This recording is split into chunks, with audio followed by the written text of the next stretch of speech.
Welcome to Sedona. I'm Captain Jess Molina, and I'll be your instructor. For this lesson, we're going to start on the ground and focus on some basic concepts. Fundamentals every pilot needs to know before hitting the skies. This is your plane, a classic, the Cessna 152. Take a look around it.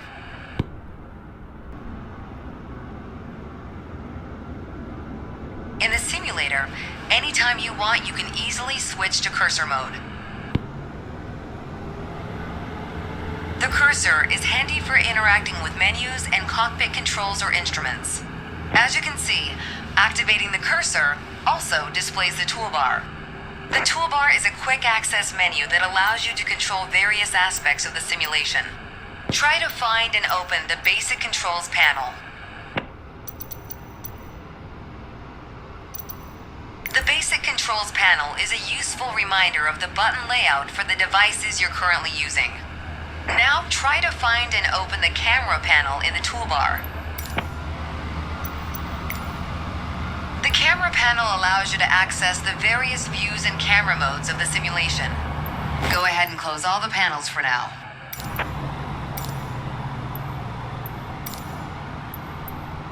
Right now, we are in the external view mode. Let's switch to cockpit view next. In front of you is the yoke, the primary means of controlling the aircraft. In the simulation, you'll be controlling the aircraft with your peripherals of choice. So let's hide the yoke for now. Some instruments allow multiple interactions. For example, rotating a dial clockwise or counterclockwise. In these cases, you need to lock the cursor onto them in order to interact. For example, take a look at the clock in the middle of the dashboard. Go ahead and lock the cursor on it. Now change the clock time. You can unlock the cursor once you're ready.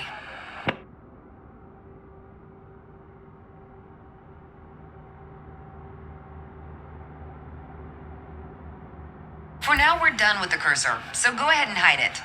All right, as we've seen, when you want to look around you, it's easy to rotate the camera. But you can also move it freely in the cockpit to get a better view of anything you want to see, even through a window to look outside.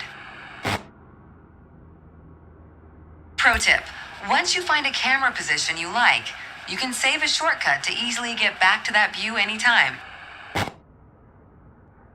Now, reset the camera to its original position. Then try switching to your custom one again.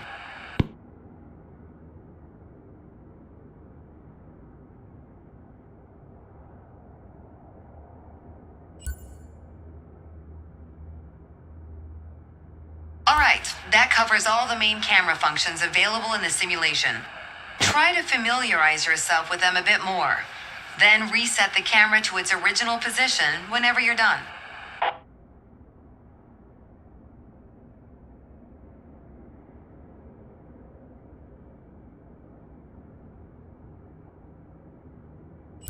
Great!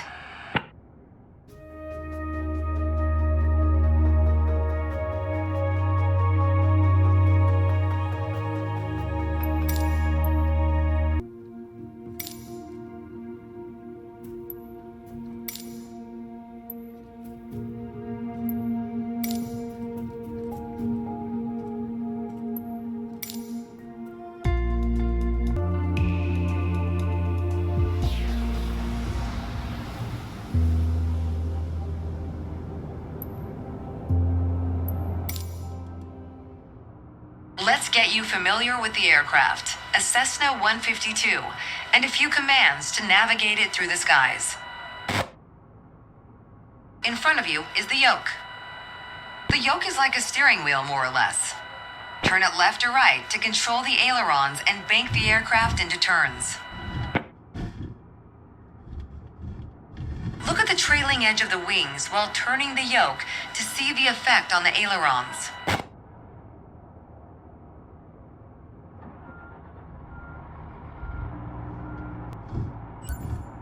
Okay. Now, the difference between the yoke and a steering wheel is you can pull or push on the yoke. This controls the elevator at the back of the aircraft to make it climb or descend. Look at the horizontal stabilizer while you pull on the yoke. You can see how it affects the elevator. Nice. Down at your feet are the rudder pedals. They steer the aircraft when you're on the ground. The upper part of the pedals also control your brakes. In the air, they control the rudder at the end of the vertical stabilizer to yaw the aircraft. This is mostly for small corrections, for coordinating turns or compensating for a plane's tendency to pull left during takeoffs and climbs. Look at the vertical tail while operating the pedals to see the effect on the rudder.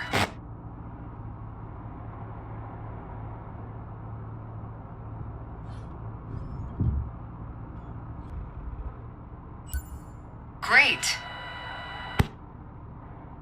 Last but not least, the throttle is located near the center of the cockpit. Pushing forward will increase power, pulling back will decrease power. First, look at the throttle and select it. Keep it selected and push it forward to increase power. Power is increased. Now, pull it back to decrease power. Power is decreased. Now we'll do the same without focusing on it. Deselect the throttle. Look away from the throttle and increase power. Set your throttle to idle. Excellent. When the engine is on, you'll be able to see the power change on your RPM indicator. You'll find it on the right side of the dashboard.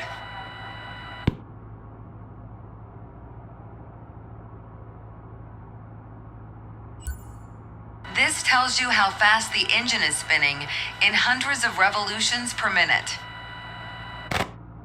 Next, take a look at your current speed on the airspeed indicator. It's on the left in the main instrument panel. It measures the speed in knots. To check your altitude, look to the altimeter. It's on the right side of the main instrument panel. The altimeter has 3 hands, similar to a clock. The long, thick pointer indicates 100-foot intervals. This short, thick one is 1,000-foot intervals, and the long, thin one, 10,000-foot intervals. That's all for today. Next time, we'll see how it feels in the air.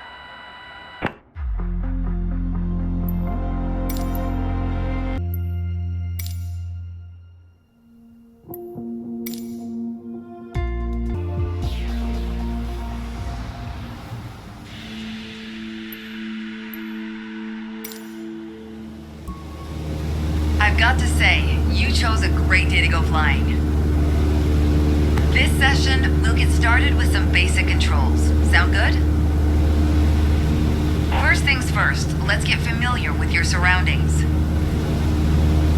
Out your side windows, you can see we have great visibility over Sedona today.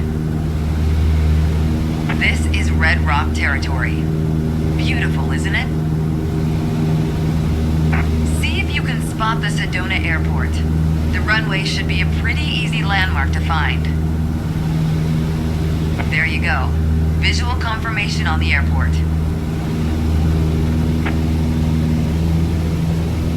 We already talked about basic controls while we were on the ground.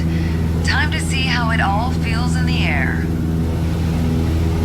The aircraft is currently set to a cruise attitude, the position it should be in for regular flight. Alright, now let's try banking into a turn by moving the yoke. I'll go first.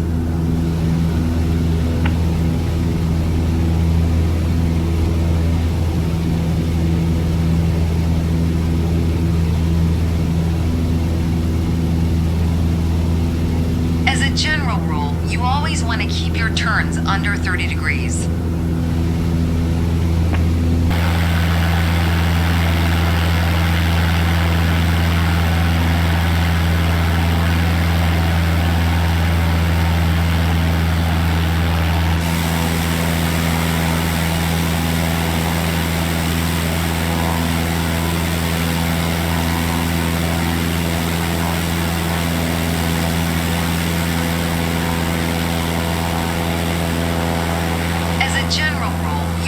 want to keep your turns under 30 degrees.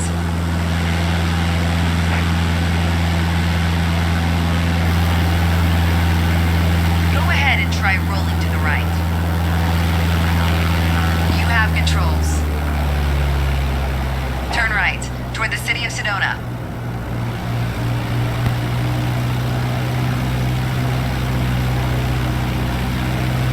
Excellent. As we're flying towards Sedona, let's try climbing up and down. Gently pull on the yoke to climb. Give it a try.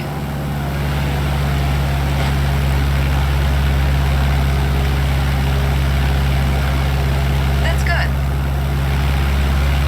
For the descent, it's the same principle, except you're pushing on the yoke. Go ahead, gently pitch down.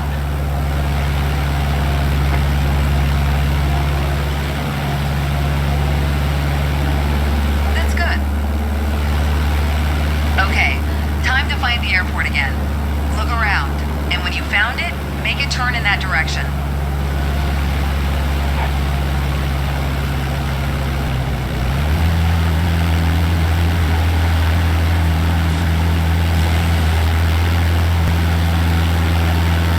Excellent. Now that you're more familiar with the aircraft and the surroundings, the next step is to go deeper into handling and techniques. Soon enough, you'll be able to enjoy trips all on your own.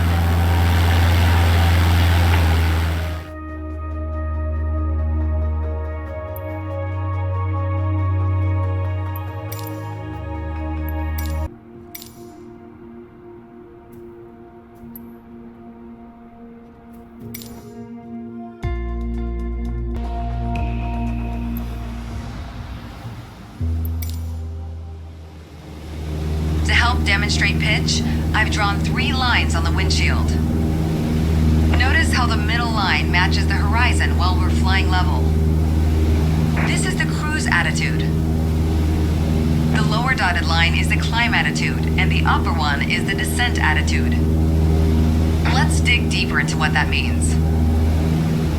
Pull back gently on the yoke until the climb attitude line matches the horizon. Then maintain that attitude.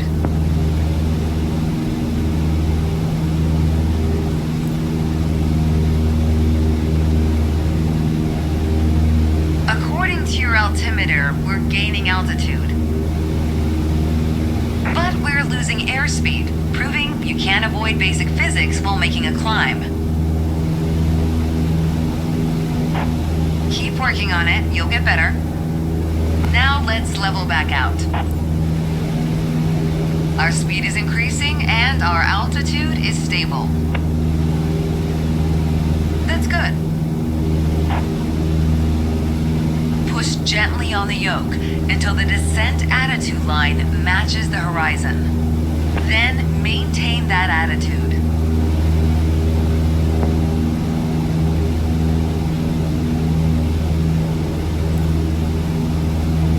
As expected, with a nose-down attitude, our altitude is decreasing while our speed is picking up. That's good. Okay, bring us back to level flight. Now your speed is decreasing and your altitude is stable. That's good. I think a bit more practice may be a good idea. Try to make only small adjustments to your pitch to avoid overcorrection.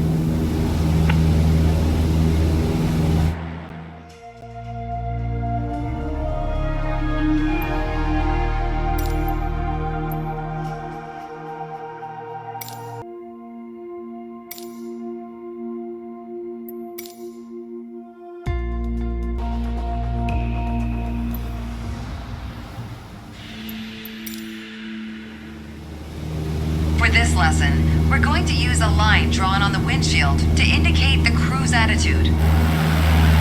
I've also added another dotted line to help you bank properly for left turns. Gently move the yoke to the left until the dotted line matches up with the horizon.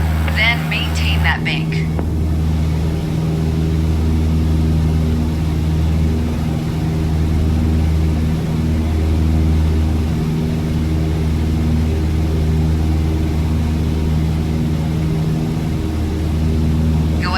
turn the yoke gently toward the left. When the dotted line matches up with the horizon,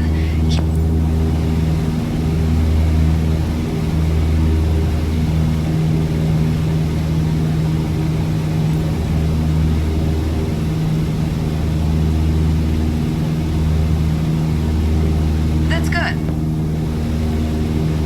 Now let's see you level back out.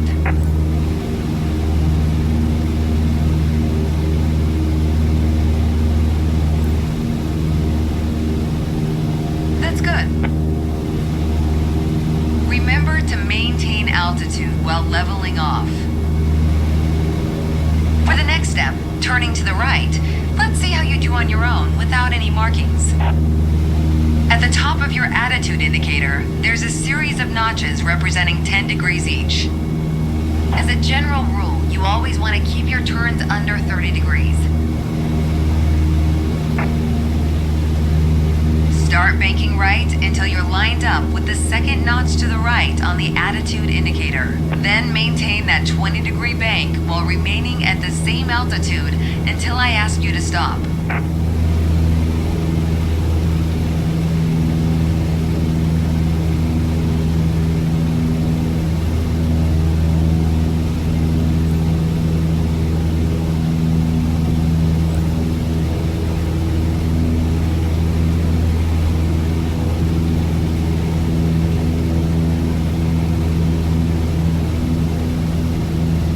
Working on it, you'll get better. Keep working to maintain a constant altitude during the turn. Level us back out now.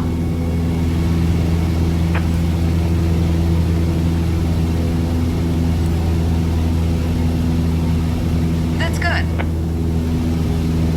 Remember to maintain altitude while leveling off.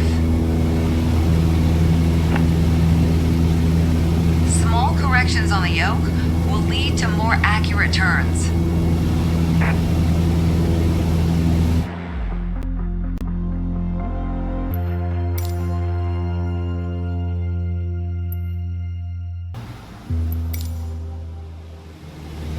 Let's talk about the throttle. If you have the need for speed, then the throttle's for you. Full control over the power output of the engine. In the Cessna 152, that relates directly to the RPM displayed on the tachometer. Pull back on the throttle to reduce RPM to 1800.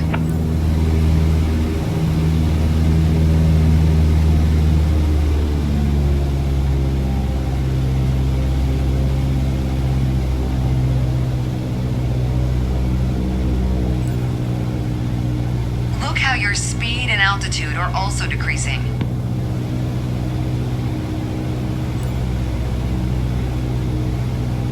Excellent. Okay, let's throttle back up to 2400 RPM.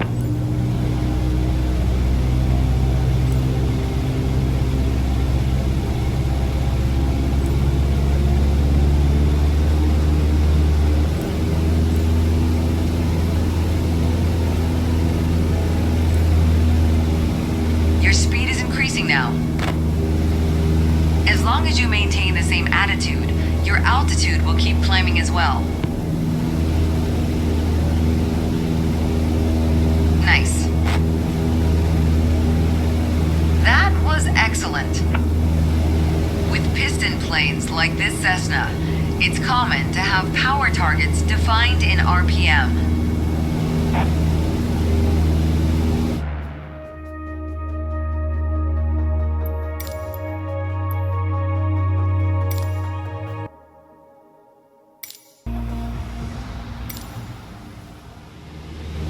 In this lesson, let's take a look at the relationship between attitudes and power settings.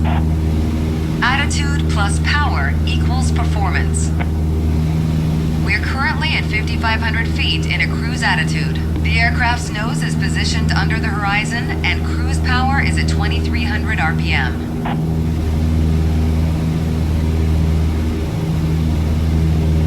Try to reduce power to 2,000 RPM while maintaining 5,500 feet.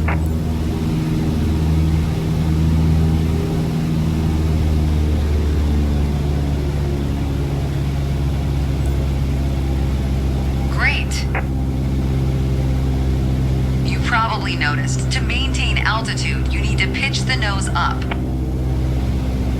You could just keep pulling on the yoke to hold steady, but that's not really a precise means of control. Probably better to adjust your trim wheel until you don't need to push or pull on the yoke. Drag the trim down when you need to set the nose up. Drag it up to set the nose down. Try adding trim to keep us at 5,500 feet without increasing throttle.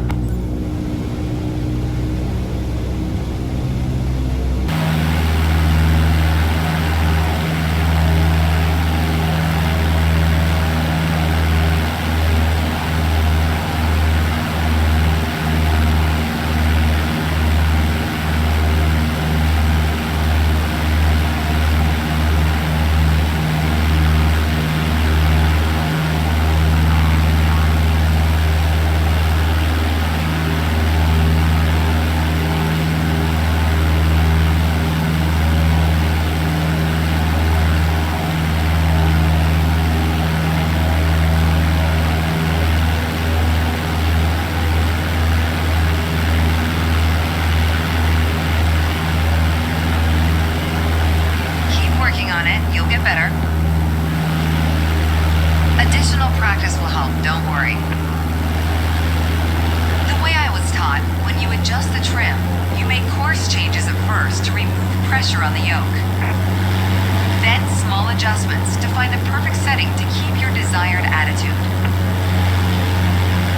If you feel your pitch slipping and need to get back to the proper attitude, don't worry. Just pull on the yoke, then dial in the right trim. That's the key to straight and level flight.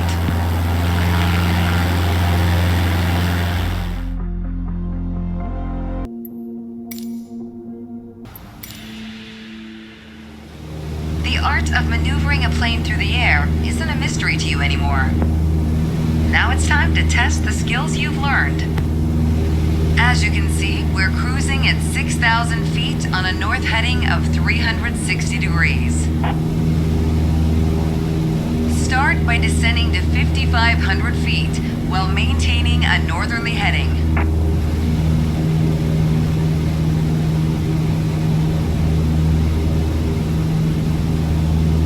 While descending, reduce throttle to avoid overspeed.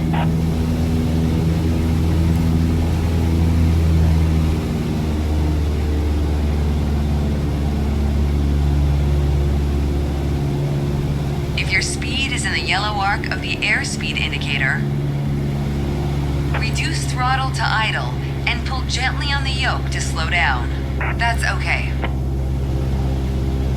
Now climb to 6,000 feet and turn to a south heading. On the Cessna 152, you need full power to climb effectively.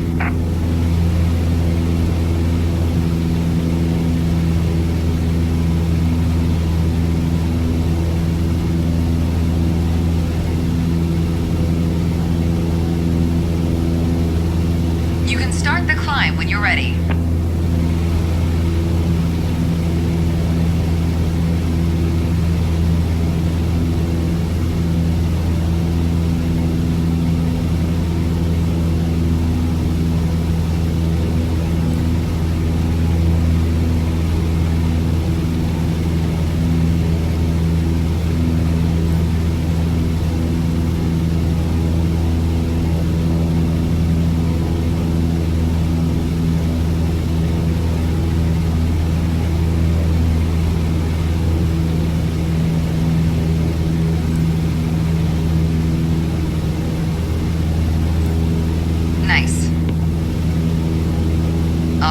Next exercise.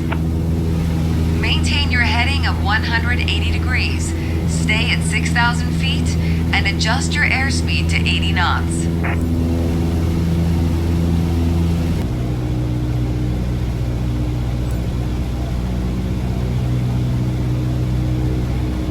That's okay.